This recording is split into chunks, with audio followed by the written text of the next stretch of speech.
Раство свята-Елісаветінскі манастыр Лукашенка ды шмат пра мір, згоду ў грамадстве ды іншыя хрысціянскія каштоўнасці. Канешне ж, з адметнымі для ўзурпатара здзеклівымі фармуліроўкамі пра збеглых, памыліўшыхся і асэнсаваўшых гатовасць да прабачэння. Быццам бы не ён павінен стаяць, укленчыўшы перад беларускім народам і маліць аб гэтым самым прабачэнні, ды быццам бы нехта мае патрэбу ў ягоным прабачэнні.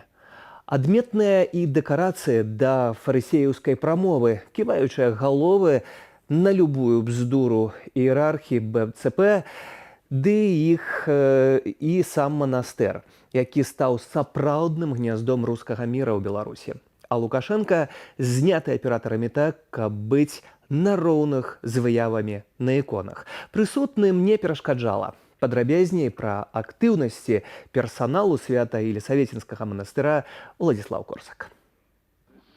Збор грошай на патрэбы гэтак званых ЛНР і ДНР. Стварэнне і дзейнасць валанцёрскай групы дапамога братам, што матэрыяльна і маральна падтрымоўвае расійскіх акупантаў ва ўкраіне. Рыхтаванне стэндаў, якія поўняцца прапагандысцкім Z-мерчам у атачэнні іконаў ды хрысціянскіх сімвалаў. Навучэнне падлеткаў абыходжанню са зброяй. Думаеце, гэтым займаюцца нейкія расійскія шавіністы недзе пад Масквою? Низкий поклон матушке Евгении и группе «Помощь братьям» за коптер, за продукты.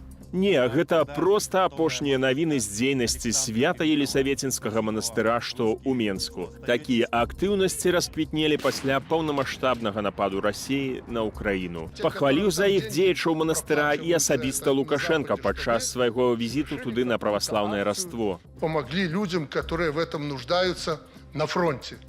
Вы делаете правильно. Не обращайте внимания на десяток проплаченных людей. Мы не только помогаем нашим русским братьям, россиянам. Я это никогда не скрывал, и вчерашний мой визит к военным, российским военным. Дык як падтрыманне агрэсіі супраць незалежнай дзяржавы, забойства там тысячаў праваслаўных вернікаў суадносіцца з хрысціянскімі каштоўнасцямі? Я сплю в подвале, меня нема дома. Оттуда началось, а кто у нас?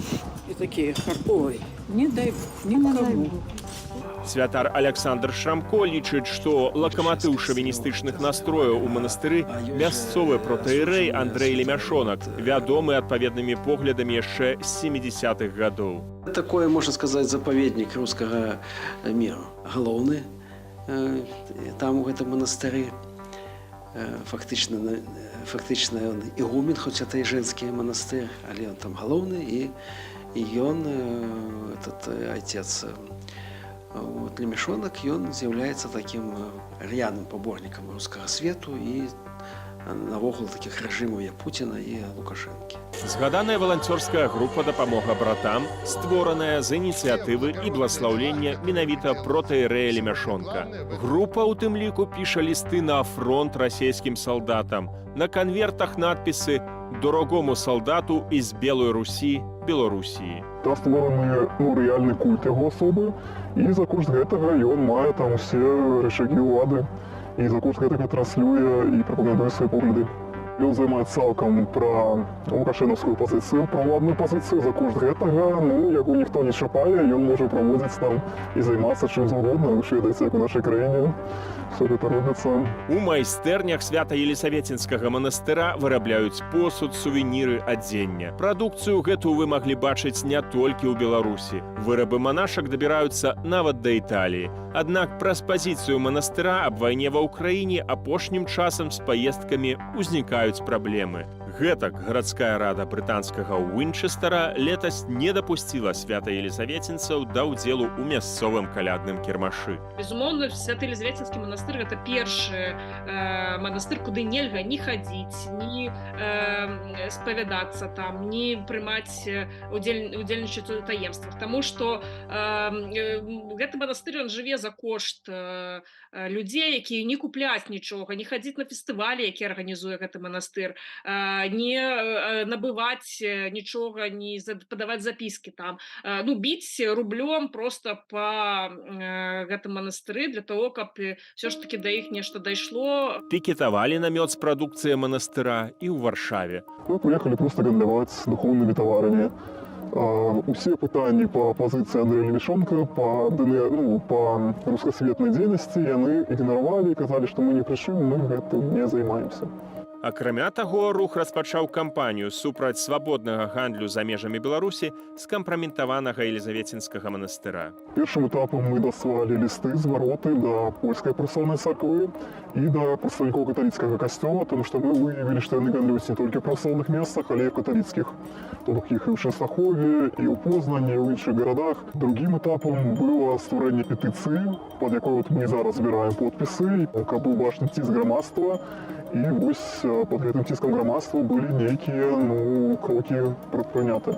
Але што рабіць, калі вы проста прызвычаіліся хадзіць на набажэнствы менавіта ў гэтую царкву? Людзі хочуць хадзіць усё ж таки, працягваць хадзіць у царкву, ну, найлепей знайсці ўсё ж таки святароў з іншымі поглядамі, святароў, якія вераць у Бога і прапаведуюць дабравесце Хрыстова, прапаведуюць мір і прапаведуюць добрую волю ў людзях.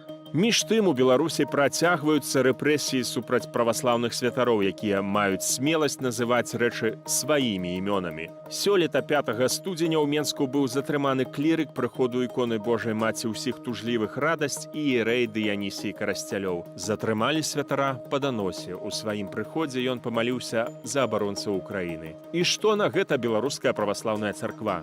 Беларуская праваслаўная царква ўжо адрэагавала тым, што мітрапаліт Веніамін забараніў служэнне, фактычна забараніў служэнне святара Дыянісія Карасцялёва.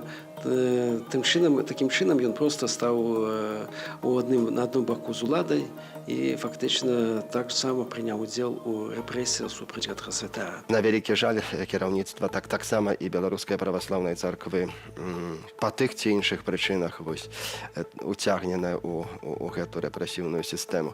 З'яўляецца здзіўленнем і нейкай такой нават іскеркай надзеі гэта тое, што усцяж з'яўляюцца такія асобы, такія адважныя асобы, што з'яўляюцца менавіта ў такі час і ў такім кантэксце. На фоне дзяржаўнага тэрору апошніх гадоў калядныя звароты Лукашэнкі з заклікамі да міру і згоды ў грамадстве выглядаюць як мінімум цынічна. То есть умирать мне пока нельзя. Никак. Уладзіслаў Корсак, Белсат.